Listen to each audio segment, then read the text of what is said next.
me surprend toujours, moi, la playlist de Grégoire avec sa musique. Là. Je sais pas ce qu'il nous fait, mais bon, c'est bien. Comment ça va, Grégoire? C'est si je l'ai pas, celle-là. Ah oui, c'est ça, c'est un petit rajout. Oui.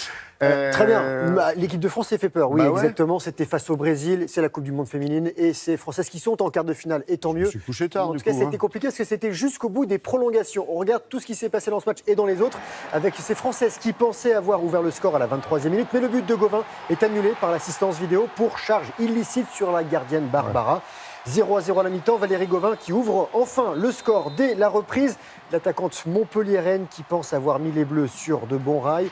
Mais l'avantage ne va pas durer très longtemps. 12 minutes plus tard, c'est Taïssa qui égalise pour le Brésil. Ça fait 1-1 à la fin du temps réglementaire. Prolongation. Mbok sauve la France juste avant la mi-temps de ces prolongations.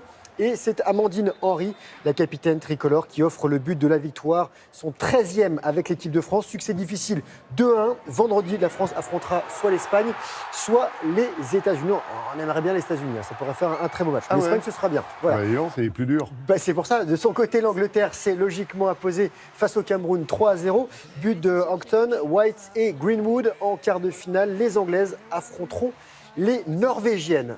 Il y a également la Coupe d'Afrique des Nations qui se déroule en ce moment. Et en Égypte, ça se passe bien pour l'Algérie qui débute par une victoire 2-0 face au Kenya.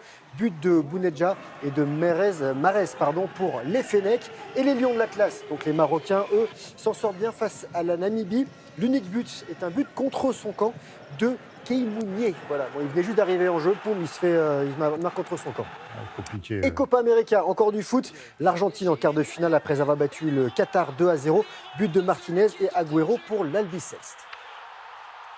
Oui, il y a le Qatar qui joue là-bas, oui.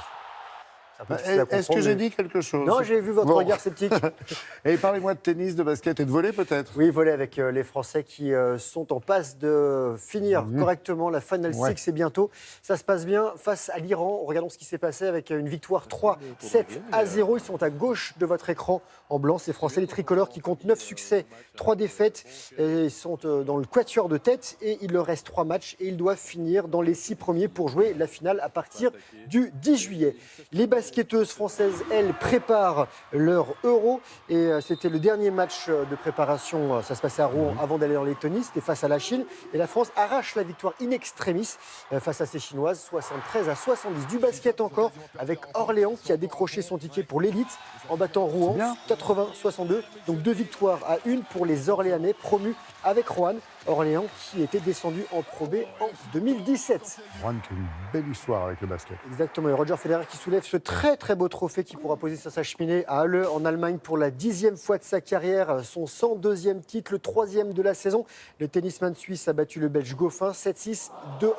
Et dans quelques jours, il débutera à Wimbledon pour un 21e sacre, espérons-le, en Grand Chelem. Et déception pour Gilles Simon, voilà. Il a été battu sur le gazon londonien de Queens. Le Niçois a bataillé 3 heures avant de s'incliner face à l'Espagnol Feliciano Lopez, 6-2, 6-7, 7-6. Lopez, même âge que Federer, je crois. Exactement. C'est 37 ans. Mais ils sont encore là. Mais ouais, et bien là. Et bien là.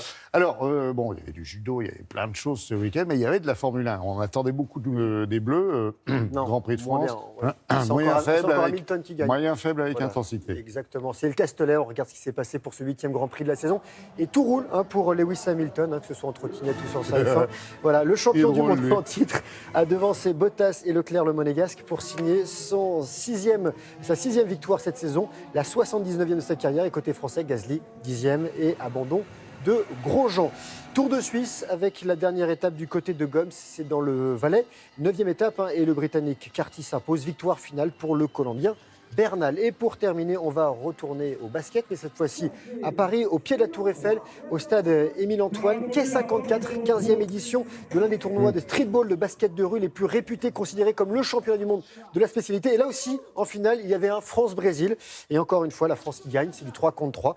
Victoire de l'équipe de France. Et l'équipe s'appelle La Fusion, 45-40. J'ai pas vu parce que l'écran était très loin. Il joue à combien 3 contre 3. 3 contre 3, c'est ça. Ah ben oui, il y avait eu un championnat du monde à Nantes il y a 2 ans, non, me semble-t-il. Belle rencontre là-dessus. Ah ouais, ça me revient. Non, mais j'essaye de suivre. C'est pas mal alors.